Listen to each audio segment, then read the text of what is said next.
Oh, look at that glow. This is the glow that you get when you have graduated, B. I was about to swear, but then I remembered myself on YouTube and stuff. I ain't trying to be blocked. No. No. Woo! She is back. Okay, folks, glasses or no glasses today? Yay or nay? You know what? The issue is, oh, the glare. Glare is stopping me from being great. Oh, let's see what it looks. Well, excuse me, Miss Renee. You're looking mighty fine today.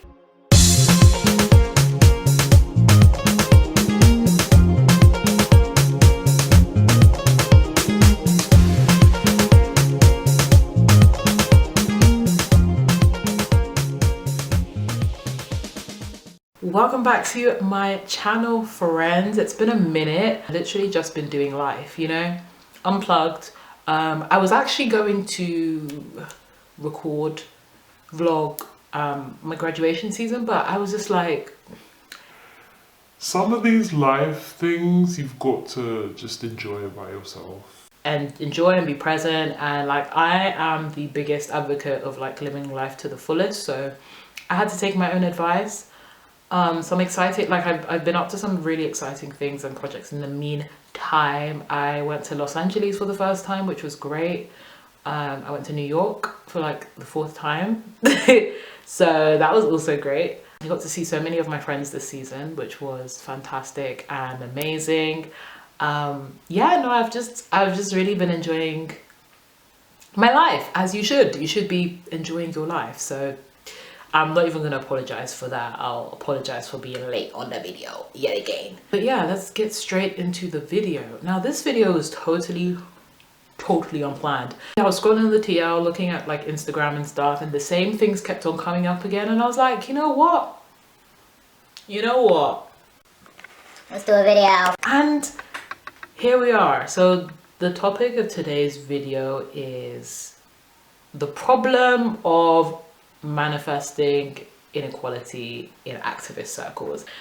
I have tweeted about this previously, time ago, and I just left it there. I didn't want to, you know, continue that conversation, especially on a platform like Twitter, because I do feel like, as I've stated in a lot of my other videos, places like Twitter, places like Instagram are literally platforms that we use to construct certain things about ourselves. So in terms of feasibility of having open, honest engagements, or like having the back and forth that you'd expect in like an organic debate, I know that is limited on places like Twitter, so I wasn't even going to try. I saw a couple of things recently, and I just thought, you know what, it's really important to address these issues, particularly as someone that is an advocate for progression, for marginalized communities in particular. Both racial groups and racial minorities, as well as those from low socioeconomic backgrounds.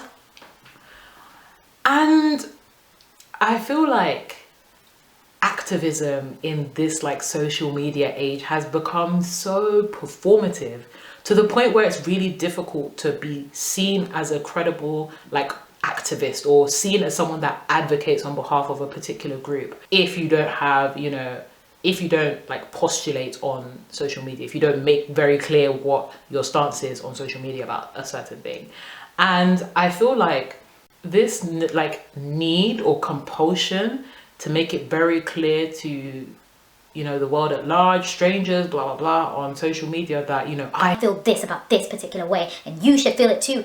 It is problematic because yes, activism is all about ensuring that, you know, you work on behalf of other people. Like you're hoping to advance other people's place in society, whether that be, you know, physically or like materially or just ideologically. But I do feel like this compulsion to, you know, constantly be like, this is how I feel about this issue, has been taken to an extreme where me personally, I'm not sure if I can take it seriously anymore.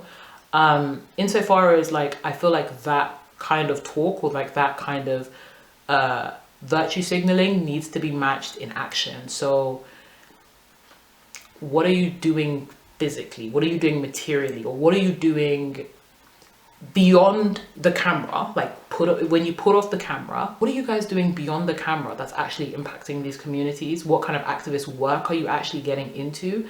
And is it continuous work? Like, is it invested work? Are you trying to gain the resources necessary to make an active change? And I've often seen the argument of, you know, who am I like to make this change in this way? I don't have access to resources or opportunities. The only thing I have is social media to like really go to town on how I'm feeling. And I'm kind of like, meh.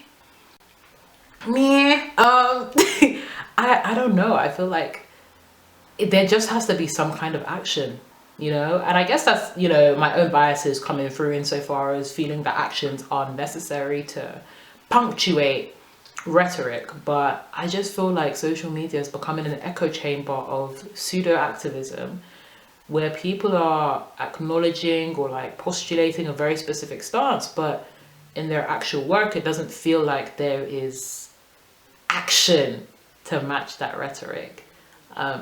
But yeah, I mean, it's a controversial point. Like, that's the point of debate, that's the point of videos, that's the point of talking. It's all about engaging with people, getting different perspectives, and you know, all that stuff.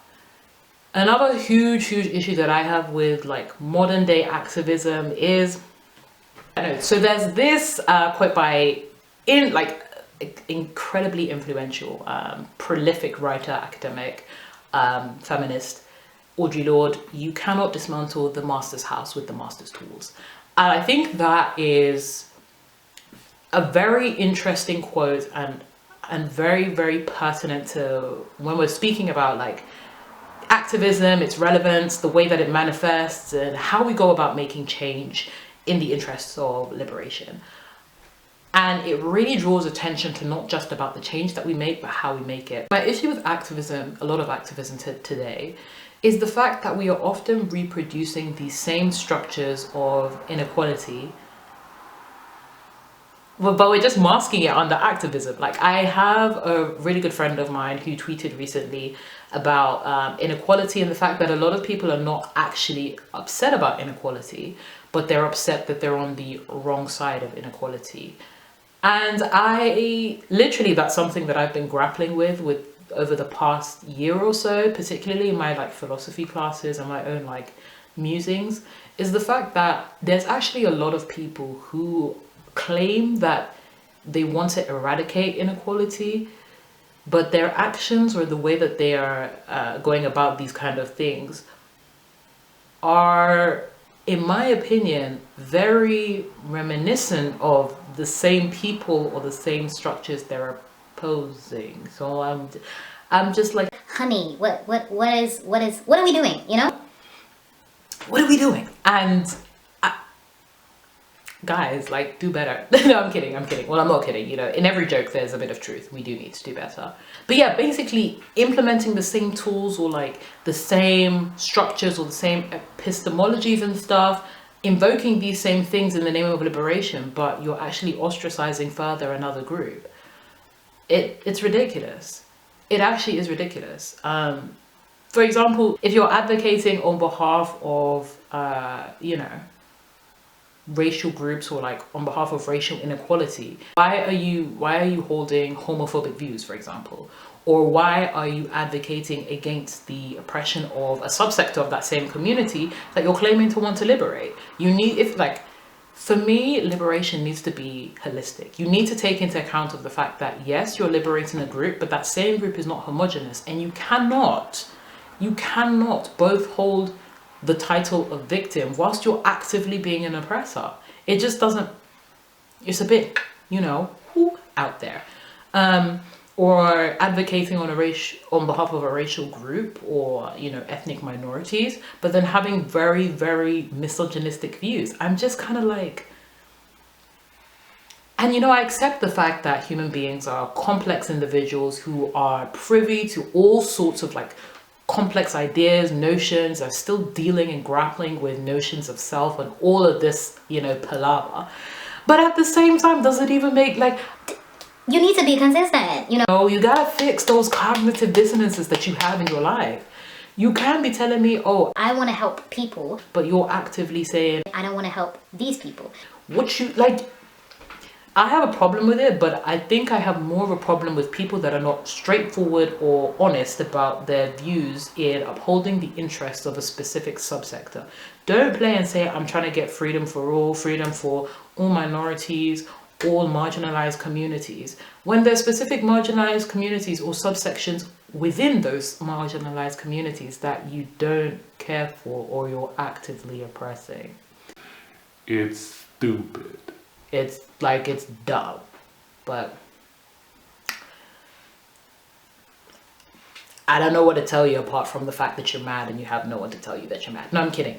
I mean, we can discuss this. It's a discussion point. But yeah, the third thing I'm going to talk about before I wrap up this video is I feel like this is really the rise of, like, our identities have become so politicized to the point where people are not allowed to exist in mediocrity. Now, I'll explain what this means further.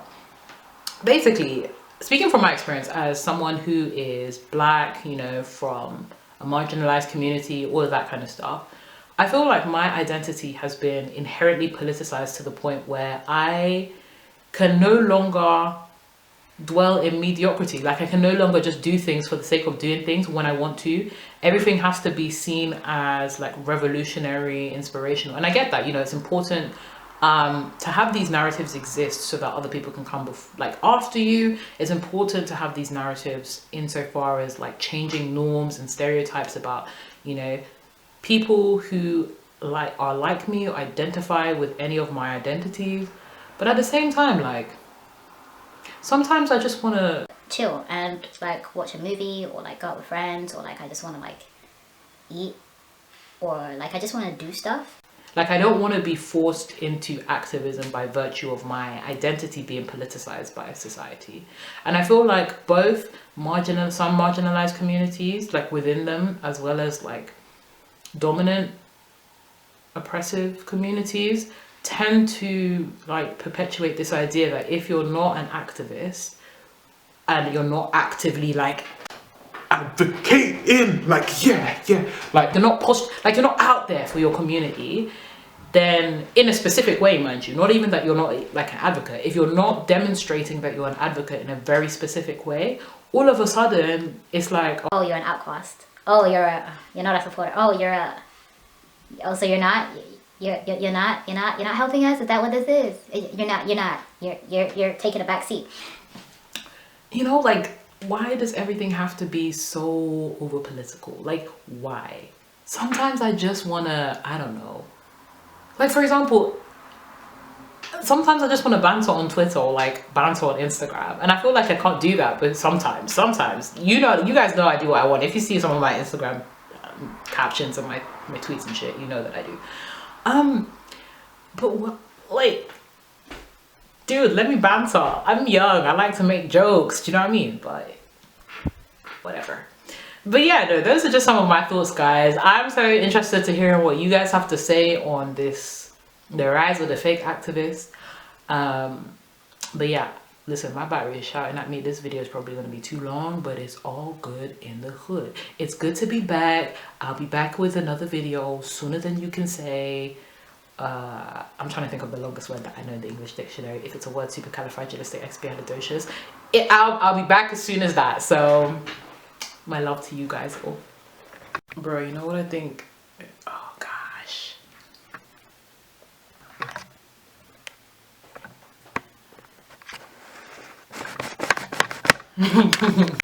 I don't know, I really do. I enjoy the glasses. I feel like it makes me look like an intellectual. The only issue that I perceive is the glare. The glare. Actually, I think I'll actually... English. You know what? I think I'll keep the glasses. If I can find a place where the glare is not too bad, I think we should be fine. Oh. Hello. I don't know if you guys can see my kente stole up there, but yeah. Graduated or whatever. So, we out here. channeling the spirit of Jean from the Avengers because red. Red. Okay, welcome back to my channel, friends. Oh, also guys, the lip gloss that I'm wearing today, yeah, best believe this is the you know the beauty supply store lip gloss. This is literally my sister's. I borrowed it and I forgot to return it to her. Sorry, love you. And look at the sheen. Crikey. Oh, I don't know what to tell you. I don't know what to tell you. You're just gonna have to deal with it. And you know, like life, you gotta deal with some shit.